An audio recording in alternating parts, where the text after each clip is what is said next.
और इस वक्त की बड़ी खबर आपको बता दें, नॉर्थ कोरिया से जुड़ी हुई। नॉर्थ कोरिया में कोरोना का कहर लगातार बढ़ता जा रहा है। 3 लाख नए मामले अब तक सामने नॉर्थ कोरिया से आ चुके हैं। नॉर्थ कोरिया में सख्त लॉकडाउन भी अब लगाना पड़ा है।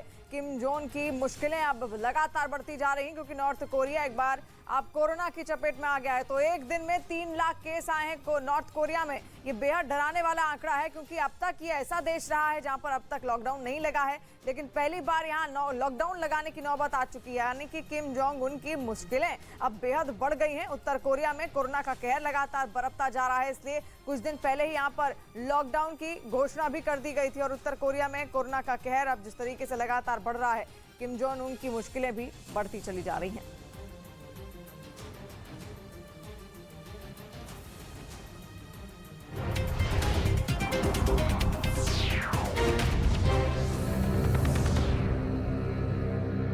ग्लेशियर के पिघलने से वहां झील का जलस्तर अचानक बढ़ गया था और फिर उसका पानी सैलाब बनकर कहर बरपाने लगा।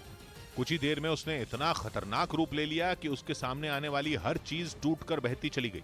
उसमें चीन का बनाया ये पुल भी शामिल था, जो पानी के तेज बहाव को नहीं झेल पाया और देखते ही देखते उसका आधा हिस्सा पानी में समा गया। इस दौरान वहां मौजूद कुछ लोग अपने मोबाइल कैमरे से टूटते हुए इस पुल को रिकॉर्ड करते भी दिखाई दिए। बताया गया कि ये पुल चीन का ड्रीम प्रोजेक्ट कहा जाने वाला चाइना पाकिस्तान इकोनॉमिक कॉरिडोर यानी कि सीपीईसी का हिस्सा था और इस पुल के टूट जाने से पीओके और चीन को जोड़ने वाली सड़क का संपर्क भी टूट गया। उधर स्पेन के फोन हैक मामले में वहां की इंटेलिजेंस प्रमुख पाज एस्तेबान को बर्खास्त कर दिया गया। पाज एस्तेबान ने पिछले हफ्ते ही वहां की संसदीय समिति के सामने यह कबूल किया था कि उन्होंने कई अलगाववादियों के फोन टैप करवाए थे, जिसके बाद उन पर स्पेन के प्रधानमंत्री और रक्षा मंत्री के भी फोन हैक करने के आरोप लगे थे, जिसका पता चलते ही स्पेन में हड़कंप मच गया था और इस पूरे मामले की उच्च स्तरीय जांच करवाई गई। हालांकि खबर है कि स्पेन की खुफिया एजेंसी की निदेशक पाज एस्तेबान ने संसदीय समिति के सामने ये दलील दी थी कि कोर्ट से मंजूरी मिलने के बाद ही उन्होंने फोन हैक करवाए थे। इसके बावजूद उन पर कार्रवाई की गई।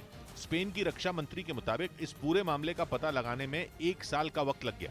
दावा है कि इजरायली सॉफ्टवेयर पेगासस के जरिए बड़े नेताओं के फोन टैप किए गए थे, जिसके बाद स्पेन सरकार ने यह भी दावा किया था कि इसके पीछे दूसरे देश का हाथ है।